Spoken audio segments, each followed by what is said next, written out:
The morning Sarah Chen found the basket on her doorstep, she thought someone had abandoned a litter of unusual kittens. The creatures inside were about the size of house cats, covered in silvery fur that seemed to shimmer with its own light.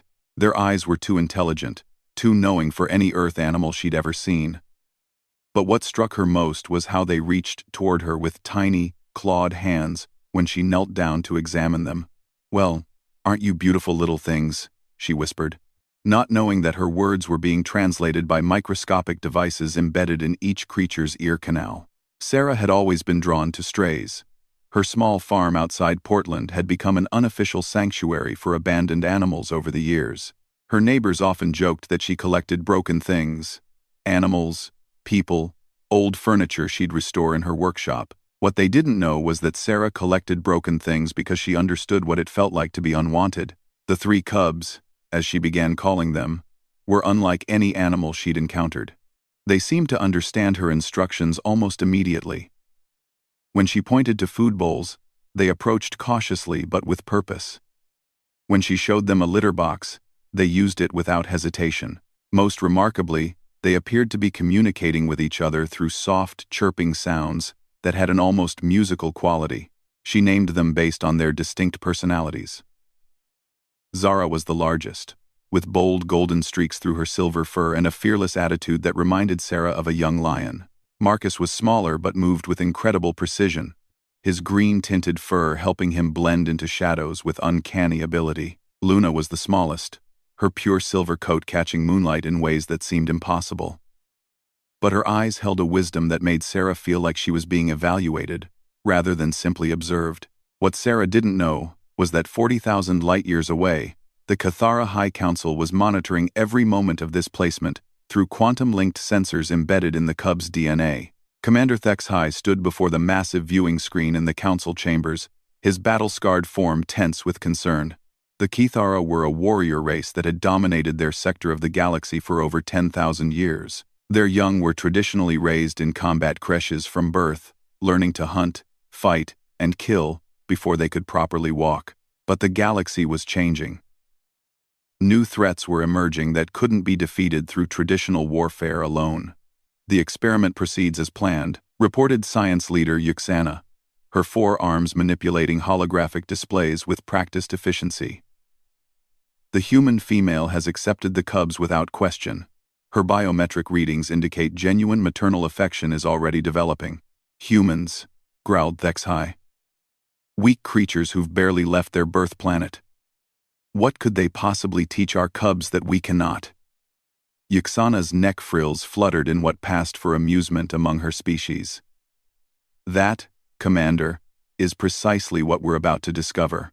The idea had been born from necessity rather than choice. 3 years ago, the Cathara had encountered the Devourers, a machine intelligence that consumed entire star systems, converting all matter into more of itself. Traditional Cathara tactics of frontal assault and overwhelming firepower had proven useless against an enemy that could adapt and evolve with each battle. But then they'd observed something remarkable. A small human exploration ship had been caught in a Devourer expansion wave. Instead of fleeing or fighting, the humans had done something no Cathara strategist had considered. They'd talked to their pursuers. More than that, they'd convinced a group of refugee species to work together in ways that should have been impossible, given the centuries of mutual warfare between them. The humans hadn't won through strength or cunning alone. They'd won through something the Cathara language didn't even have a proper word for: compassion paired with stubborn determination. Back on Earth, Sarah was discovering just how quickly the cubs learned.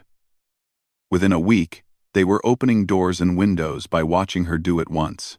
Within 2 weeks, they were bringing her objects she'd mentioned needing: a screwdriver from the workshop, her reading glasses from the bedroom, even specific books from her shelf.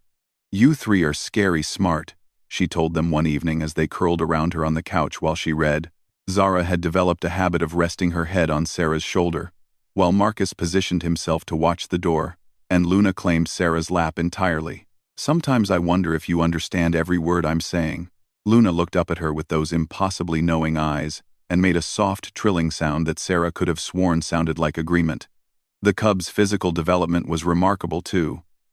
They grew noticeably each day, their proportions shifting from kitten-like to something more resembling young panthers. But it was their behavior that truly amazed her. They seemed incapable of casual cruelty. When mice appeared in the barn, the cubs would catch them with lightning speed but never killed them, instead bringing them unharmed to Sarah, as if asking what should be done. Most predators play with their prey, Dr. Patricia Valdez observed during one of her regular visits. Patricia was the local veterinarian and one of Sarah's closest friends. She'd been fascinated by the cubs since their arrival but had been unable to identify their species. These three seem to have skipped that instinct entirely. Their neural development is off the charts too. I've never seen learning patterns like this. What Patricia couldn't know was that Kithara cubs were genetically programmed to be apex predators from birth. In their natural environment, they would have made their first kill within days of opening their eyes. The fact that Sarah's cubs showed no inclination toward unnecessary violence was already marking them as fundamentally different from any Kithara the Council had ever known. The first real test came when Sarah's neighbor, Bill Morrison, decided the cubs were becoming dangerous. Bill was the kind of man who solved problems with his fists and saw threats everywhere he looked. He'd been drinking the night he decided to take matters into his own hands, bringing his shotgun and 2 friends to Sarah's farm. "Those things aren't natural, Sarah," he slurred. Weapon pointed vaguely in the direction of the cubs who had arranged themselves protectively between the men and Sarah. "They're getting too big, too smart. Someone's gonna get hurt." Sarah stepped forward, her hands raised peacefully. "Bill, please. They've never hurt anyone. They're just unusual pets." "Pets?" Bill's friend Jake laughed harshly. "Look at the size of them claws. And those eyes? They're watching us like they're planning something." The cubs were indeed watching, but Sarah could see something in their posture that Bill and his friends missed entirely. Zara was calculating distances and angles. Marcus had positioned himself to block the men's retreat. Luna was perfectly still, like a coiled spring ready to explode into action. But none of them were showing aggression. They were showing protection. "You need to put them down before they hurt someone," Bill continued, raising his weapon. "And if you won't do it, I will." That's when Sarah saw something that would stay with her for the rest of her life. The cubs moved faster than her eyes could follow, but not toward the armed men. Instead, all 3 positioned themselves directly in front of the gun barrel, making it impossible for Bill to fire without hitting them first. They weren't attacking. They were sacrificing themselves to protect her. The gesture was so unexpected, so clearly intelligent and selfless, that even Bill lowered his weapon in shock. "What the hell?" Sarah's voice was steady despite the tears in her eyes. "They're protecting me, Bill. Just like I've been protecting them. That's not the behavior of dangerous animals. That's the behavior of family." The men left without another word, but Sarah knew this wouldn't be the end of it. Word would spread. People would ask questions. Eventually, someone with more authority than Bill Morrison would come knocking. That night, she held the cubs closer than ever, as they watched the stars through the living room window. "I don't know what you really are," she whispered, "but I know you're special. And I promise I won't let anyone hurt you." 40,000 light years away, Commander Thexhai watched the recording of the confrontation with growing amazement. "They chose potential death over violence," he said slowly. "No Kithara cub would make such a choice, because no Kithara cub has been raised with human values," Ixana replied. "The cubs are developing something unprecedented, the ability to be fierce without being cruel, protective without being destructive.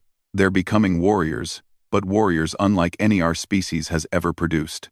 Over the following months, Sarah began teaching the cubs in earnest. She read to them constantly.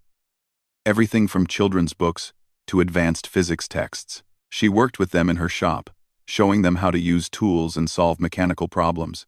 She taught them games that required cooperation and strategy rather than dominance. Most importantly, she taught them about empathy through her own example. When she rescued an injured hawk, the cubs helped her nurse it back to health. When elderly Mrs. Patterson down the road fell and broke her hip, the cubs somehow sensed the emergency and led Sarah to help. They were learning to see themselves as protectors rather than predators.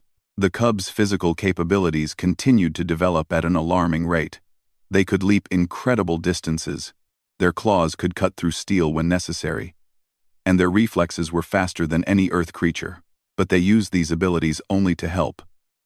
Clearing fallen trees after storms, rescuing animals stuck in dangerous places, even helping Sarah with farm work that should have been impossible for creatures their size.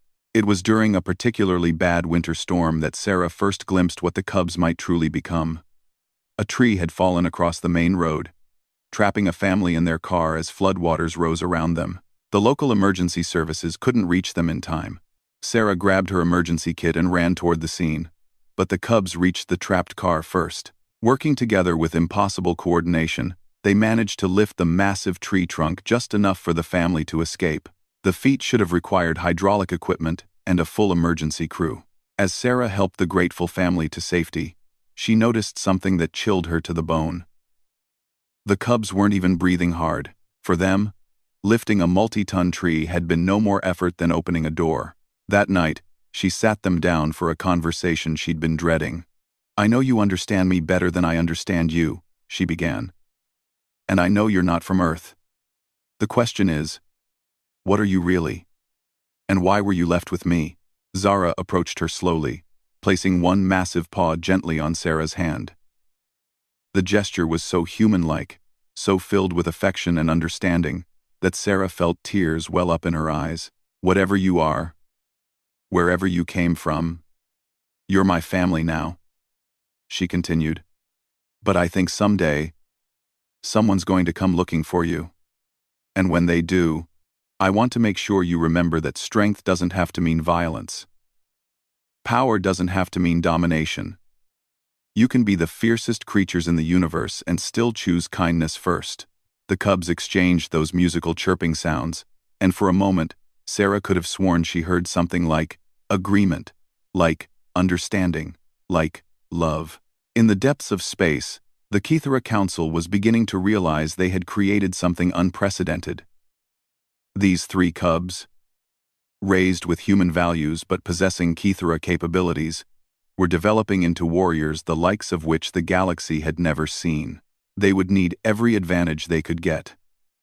The devourer swarms were growing stronger, and traditional approaches to warfare continued to fail against them. Soon, the Council would face a choice: continue down the path of predictable defeat, or trust in the strange experiment happening on a small farm in Oregon. The cubs were almost fully grown now, their true nature becoming harder to hide with each passing day. Sarah knew their time together was limited, but she also knew she had given them something invaluable: a foundation of love, protection, and moral strength that would serve them no matter what challenges lay ahead. As she watched them play in the evening light, their silvery forms moving with deadly grace but perfect gentleness, she couldn't help but smile. Whatever species had left these creatures with her had chosen well. They might have come to Earth as hunters, but they were leaving as something far more powerful: protectors who understood that true strength came from choosing when not to use it. The galaxy was about to discover what happened when the fierce loyalty of an apex predator species merged with the compassionate wisdom of humanity. The results would reshape the understanding of warfare itself. 2 years had passed since Sarah Chen first found the basket on her doorstep, and the cubs were now the size of small horses. Despite their imposing presence, they moved through the world with a gentleness that continued to amaze everyone who met them. The local community had grown accustomed to seeing the three magnificent creatures helping around town, though none could explain exactly what species they were. Dr. Patricia Valdez had given up trying to classify them scientifically and instead focused on documenting their remarkable intelligence and emotional development. They understand abstract concepts better than most graduate students, she told Sarah during one of their regular coffee meetings. "Yesterday, Zara helped me diagnose a sick horse by pointing out symptoms I'd missed. Marcus has been teaching himself to read by watching you, and Luna. Well, Luna seems to predict weather patterns with impossible accuracy." Sarah nodded, sipping her coffee while watching through the window as the cubs helped load supplies for the local food bank. Their strength made quick work of heavy boxes, but they handled each item as if it contained precious glass. "Sometimes I think they understand the world better than we do," she admitted. What Sarah didn't know was that the cubs had indeed been learning to read, not just English, but the quantum data streams that connected them to their homeworld. Through careful manipulation of their genetic communicators, they had been sending detailed reports back to the Kithara Council about human society, culture, and values. The reports had caused unprecedented debate among the Kithara leadership. Commander Thexhai found himself defending concepts he'd never considered before their mission began. The Cubs report that humans use something called rehabilitation, rather than elimination, for individuals who break social rules, he explained to the assembled war chiefs. They believe this approach might be applicable to our conflict with the Devourers. War Chief Vextar's battle scars flared red with indignation. Rehabilitation? These machine parasites consume entire worlds. What rehabilitation could possibly apply? The Cubs suggest that the Devourers might not be inherently destructive. Thexhai continued, reading from their latest transmission. Human analysis indicates they may be operating from a survival imperative that could potentially be redirected rather than destroyed. The concept was so foreign to traditional Kithara, thinking that half the council dismissed it immediately. But science leader Yuxana had been studying human behavioral patterns for months and was beginning to see the wisdom in their approach. "Consider this," she said, manipulating holographic displays to show battle records. "Every species the humans have encountered has eventually become their ally, including former enemies. They possess an ability to find common ground even in the most hostile circumstances. Perhaps our cubs are learning something we need to understand." Back on Earth, the cubs were about to face their first real test of the values Sarah had taught them. A wildfire had started in the mountains east of Portland, driven by unusual wind patterns toward populated areas. Traditional firefighting efforts were failing, and evacuation orders had been issued for several communities. Sarah was helping coordinate relief efforts when the cubs approached her with expressions she'd learned to recognize. They had an idea, and it was probably something that would showcase abilities she'd rather keep hidden. "What are you three planning?" she asked, noting the way they kept glancing toward the distant smoke plume. Zara moved to a large map of the area that emergency coordinators had spread on a table. Using one careful claw, she traced a path through the mountains that would bring the fire around populated areas rather than through them. Marcus pointed to several specific locations along the route, then made gestures indicating digging or excavation. Luna approached the radio equipment and made soft sounds that somehow perfectly mimicked the emergency frequencies being used. Sarah stared at them in amazement. "You want to redirect the fire by creating fire breaks, don't you? And Luna, you've been listening to the radio communications and understand the coordination protocols." The cubs exchanged those musical communications. Then Zara placed her massive paw gently on Sarah's arm. The gesture was clearly asking for permission, but also promising they would be careful. Fire Chief Rodriguez had been watching the exchange with growing confusion. "Sarah, I don't understand what just happened. But if these animals have ideas about fighting the fire, I'm willing to listen. We're out of conventional options." Within an hour, the cubs were leading a convoy of emergency vehicles toward strategic points in the mountains. What happened next would become the stuff of local legend, though most official reports would attribute the success to innovative use of heavy equipment and precise coordination. The cubs worked with impossible speed and accuracy. Zara could tear through undergrowth and topsoil with her claws, creating fire breaks in minutes that would have taken crews with heavy machinery hours to complete. Marcus seemed to instinctively understand wind patterns and fire behavior, positioning barriers exactly where they would be most effective. Luna coordinated the human efforts with uncanny precision, somehow communicating complex tactical information through gestures and movements that emergency responders found themselves understanding without question. But it was their restraint that impressed Sarah most. Despite their obvious physical power, they never worked faster than human crews could follow. They made sure every action served the greater good, rather than simply showcasing their abilities. When a section of fire line threatened to collapse, endangering human firefighters, all three cubs instantly abandoned their assigned positions to ensure everyone's safety. The fire was contained within 18 hours. a result that experts would later call impossible, given the conditions. But more importantly to Sarah, the cubs had proven they could use their extraordinary abilities while maintaining the values she'd taught them. That night, as they cleaned soot from their fur and tended minor burns, Sarah sat with them on the porch and felt a mixture of pride and growing concern. "You saved a lot of lives today," she told them. "But you also showed abilities that are going to make people ask questions we might not be ready to answer." As if summoned by her words, a black SUV pulled up the driveway the next morning. 3 individuals in expensive suits stepped out, their movements too coordinated to be coincidental. Sarah recognized the type immediately. Government agents of some kind. The lead agent, a woman with steel gray hair and penetrating eyes, approached with credentials already in hand. "Miss Chen, I'm Agent Morrison with a specialized division of the Department of Defense. We need to discuss your pets." The cubs had positioned themselves in their familiar protective formation, but Sarah noticed something different in their posture. They weren't just ready to defend. They were analyzing these newcomers with an intensity she'd never seen before. "They're not pets," Sarah said carefully. "They're family." Agent Morrison smiled, but it didn't reach her eyes. "Miss Chen, we have satellite imagery of yesterday's fire suppression efforts. We have testimony from over 30 emergency responders about impossible feats of coordination and strength. These creatures are clearly not of terrestrial origin."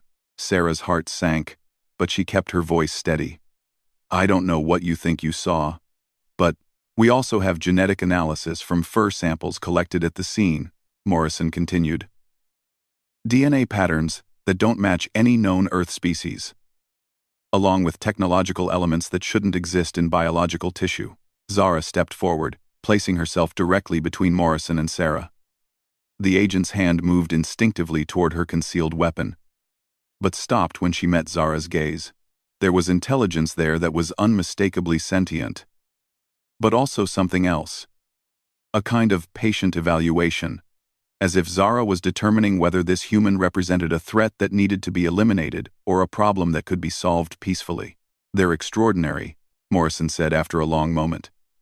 "And they're clearly bonded to you in a way that defies normal animal behavior.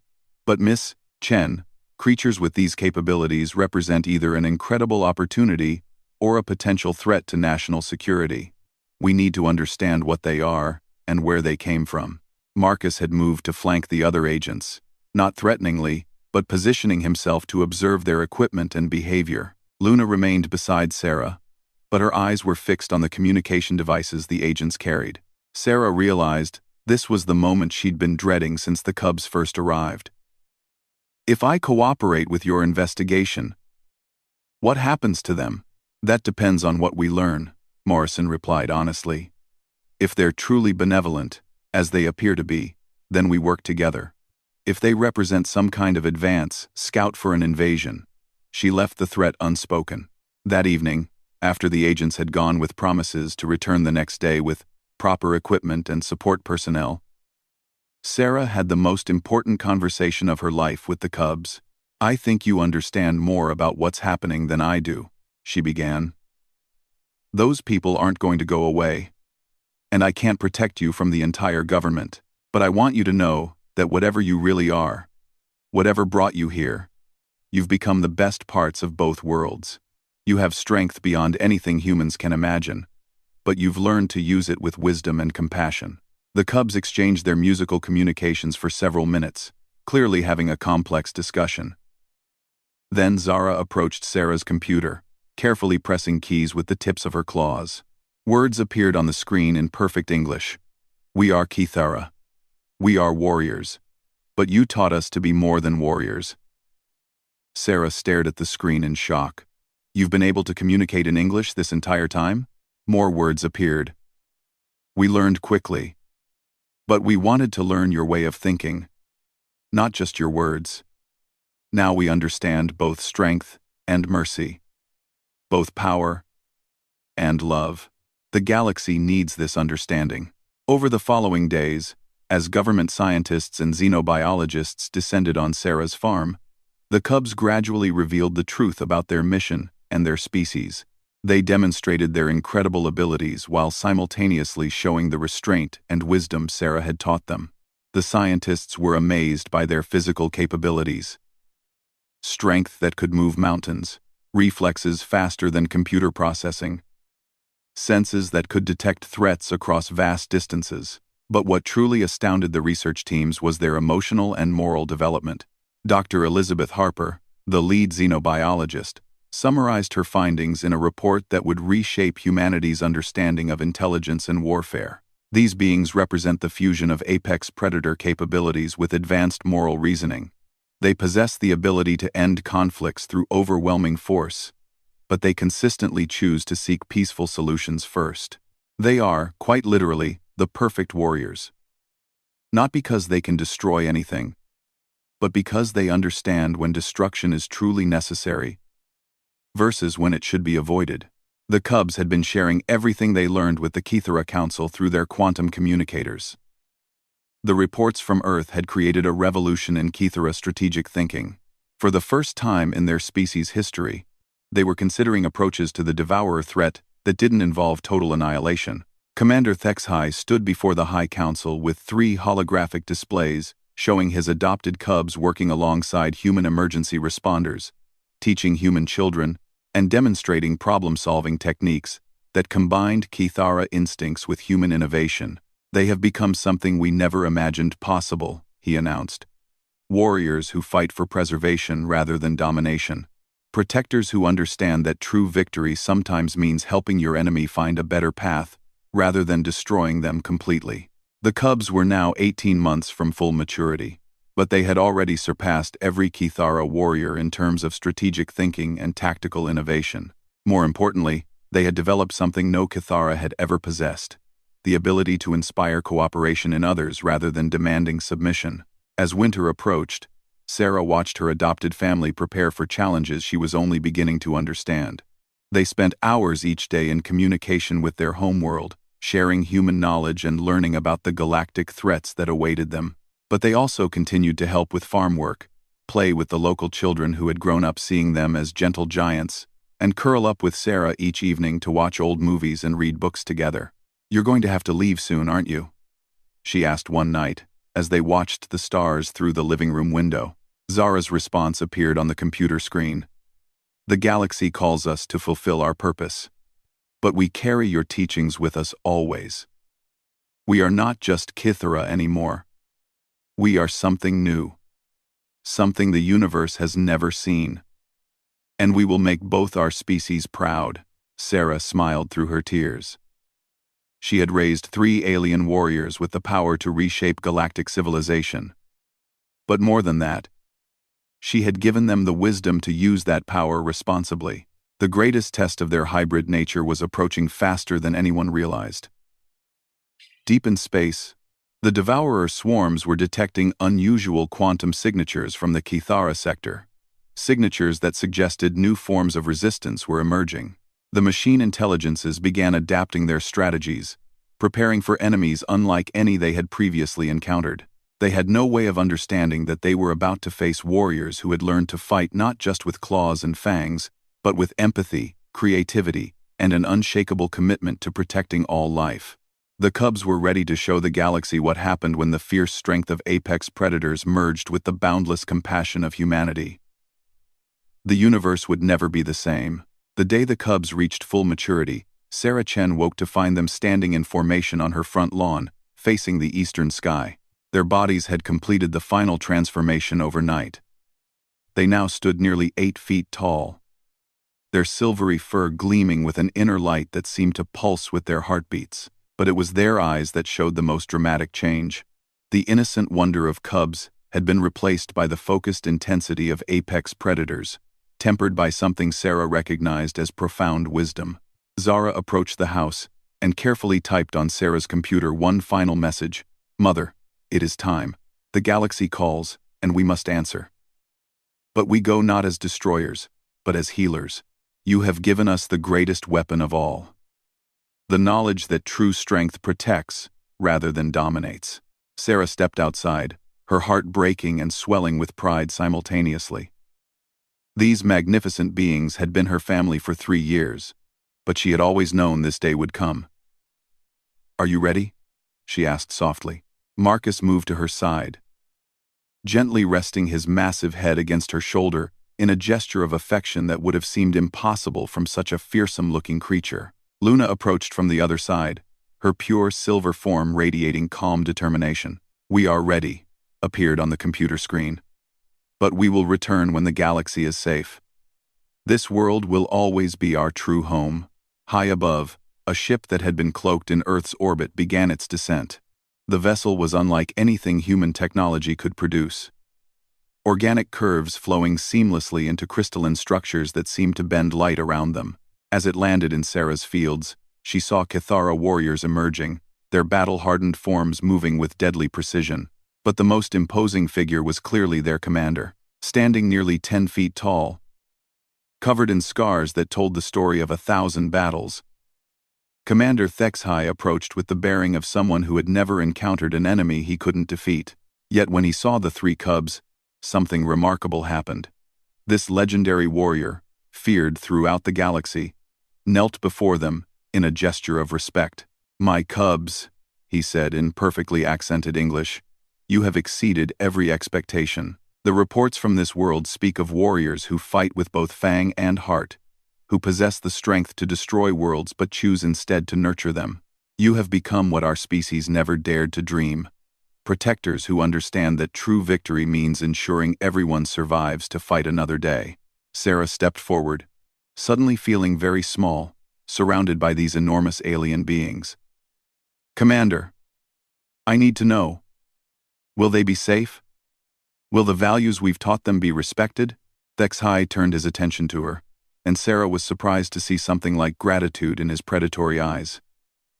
"Human Sarah Chen, you have accomplished what our greatest teachers could not. These cubs possess abilities that surpass our finest warriors. But more importantly, they possess wisdom that may save the galaxy. They will lead not through fear, but through inspiration." Over the following days, Sarah watched as her cubs integrated with their birth species. The other Cathara warriors initially approached with traditional displays of dominance, testing the cubs' strength and fighting capabilities. But something unprecedented happened during these encounters. Instead of responding with matching aggression, Zara, Marcus, and Luna demonstrated a form of combat that combined overwhelming physical superiority with restraint that left their opponents confused and ultimately respectful. They could clearly have destroyed any challenger, but instead, they chose to subdue, redirect, and ultimately befriend each warrior they faced.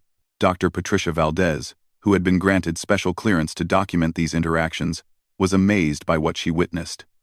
"They're not just fighting," she explained to Sarah. "They're teaching.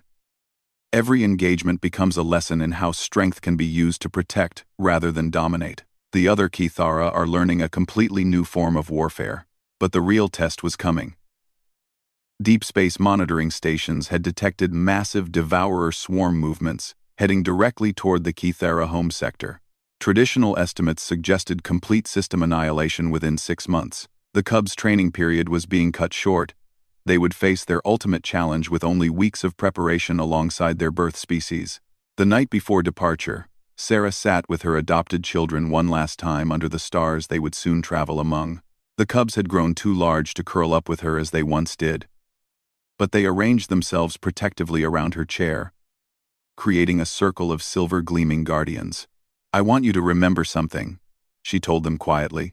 "Wherever you go, whatever you face, you carry the best of both worlds within you. Your Cathara strength gives you the power to protect those who cannot protect themselves. Your human heart gives you the wisdom to know when protection means fighting and when it means healing." Zara's response appeared on a portable device. "We understand, Mother.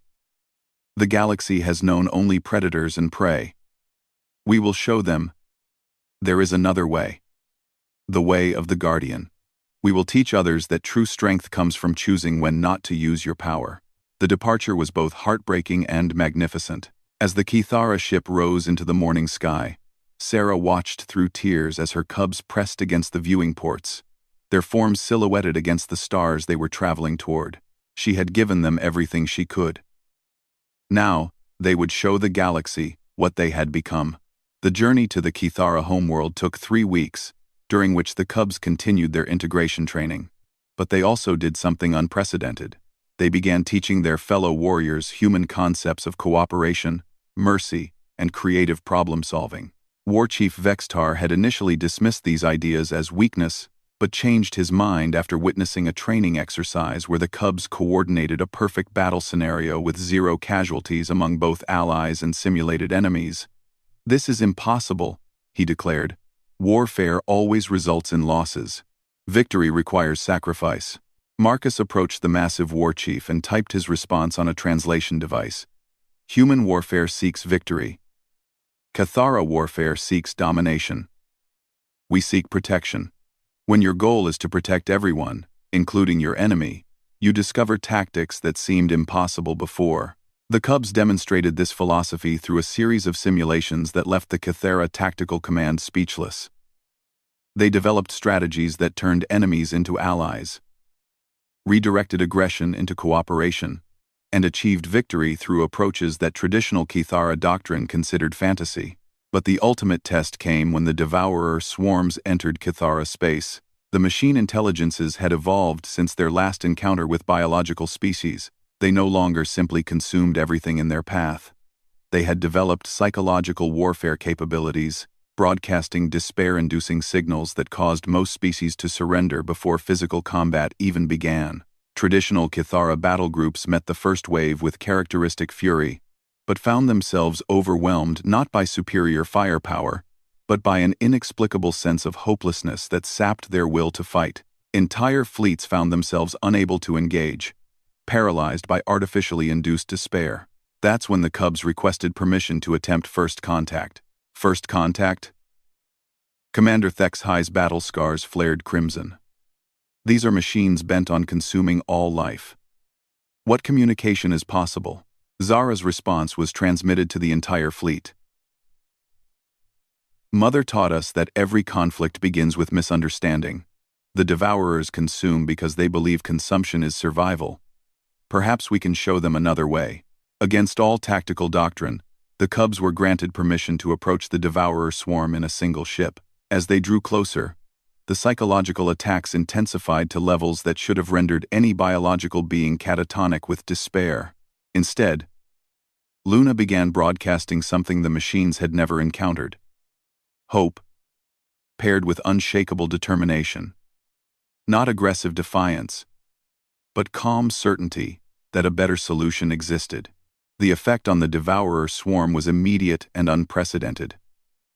For the first time in their existence, the machine intelligences experienced doubt about their fundamental programming. The signal they were receiving didn't fit any category in their vast databases of biological responses.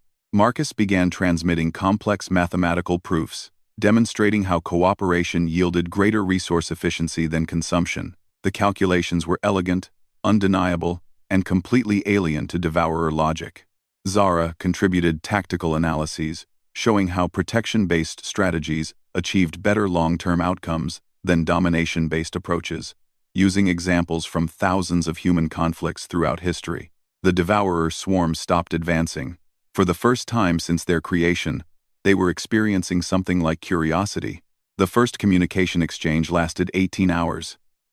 The Cubs patiently explained concepts of symbiosis, mutual benefit, and sustainable growth. They shared Sarah's teachings about finding strength in nurturing rather than destroying, about how protecting others ultimately protected yourself. The Devourer response was predictable. These concepts are inefficient. Consumption is direct. Protection requires excessive resource expenditure. But Luna had been prepared for this objection. She transmitted detailed analyses of resource efficiency in human societies that practiced cooperation versus those based on pure competition. The data was overwhelming. Cooperative societies consistently outperformed competitive ones in terms of long-term stability and resource management. What followed was the most remarkable negotiation in galactic history. 3 young Kithara, raised by a human farmer in Oregon, convinced a machine intelligence bent on consuming the galaxy that there was a more efficient path to survival. The breakthrough came when Marcus demonstrated how the Devourers could achieve their core directive: resource acquisition and security, Through partnership, rather than consumption, they could help biological species develop more efficiently, taking a small percentage of improved production rather than consuming everything at once. Your current model, Zara explained, is like eating the seed corn. Our proposal is like learning to farm. The negotiations took 3 months. During this time, the Cubs shuttled between the Devourer swarm and the Cathera fleet, teaching both sides how to see former enemies as potential allies. It was exactly the kind of patient, creative problem-solving that Sarah had modeled for them during their years on Earth. The final agreement was unprecedented. The Devourers would share their advanced technology to help biological species develop more sustainable civilizations. In return, they would receive a steady supply of resources from improved production rather than depleting worlds through consumption. But more importantly, they would work together to face the real threats that existed beyond their local galaxy.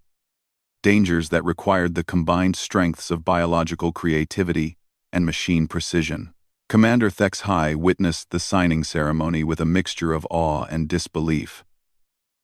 In 3 months, you accomplished what our warriors could not achieve in 3 centuries of warfare. You turned our greatest enemy into our greatest ally. The Cubs' response was transmitted to every ship in both fleets. We did not defeat the Devourers. We helped them become their best selves, just as our mother helped us become ours. This is the lesson humanity taught us, that true strength comes from lifting others up, not tearing them down. The news of the alliance spread throughout the galaxy within weeks. Species that had lived in terror of the Devourers began to see new possibilities for cooperation and growth. The Cathara, once feared as merciless conquerors, became known as protectors, who fought only when protection required it. But it was the Cubs themselves who became legendary. They established an academy where young members of all species could learn the hybrid philosophy they had developed.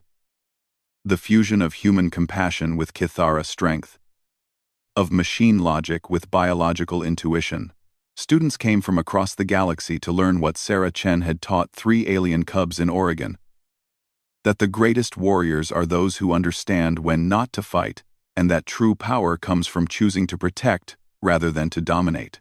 Sarah received regular updates from her adopted children through quantum communications. They sent her recordings of their academy, pictures of students from dozens of species learning to resolve conflicts through understanding rather than force, and most importantly, messages of gratitude for the foundation she had given them.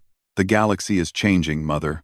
Their latest message read, former enemies are becoming allies. Ancient conflicts are being resolved through dialogue rather than warfare. And at the center of it all are the values you taught us. That love is stronger than fear, that understanding is more powerful than force, and that true strength always protects the innocent. IB. Years later, when xenobiologists studied the transformation of galactic civilization, they would identify the Cubs as the turning point, the moment when warfare evolved from destruction to protection. But Sarah knew the real turning point had happened much earlier, on a quiet farm in Oregon, where 3 alien Cubs had learned that family meant choosing to love and protect each other, no matter how different they might be. The Cubs had returned to the stars as the warriors they were meant to be. But they had carried with them the greatest weapon Sarah could have given them. The knowledge that true victory meant making sure everyone won. The galaxy had never seen warriors like them before. It never would again. They were the perfect fusion of human heart and alien strength. Protectors who understood that the greatest battles were won not through superior force, but through superior compassion. They were exactly what the universe needed. Hunters who had learned to heal, predators who had chosen to protect, and warriors who fought for love rather than conquest. In becoming the guardians Sarah had raised them to be, they had shown the entire galaxy a new way to live among the stars.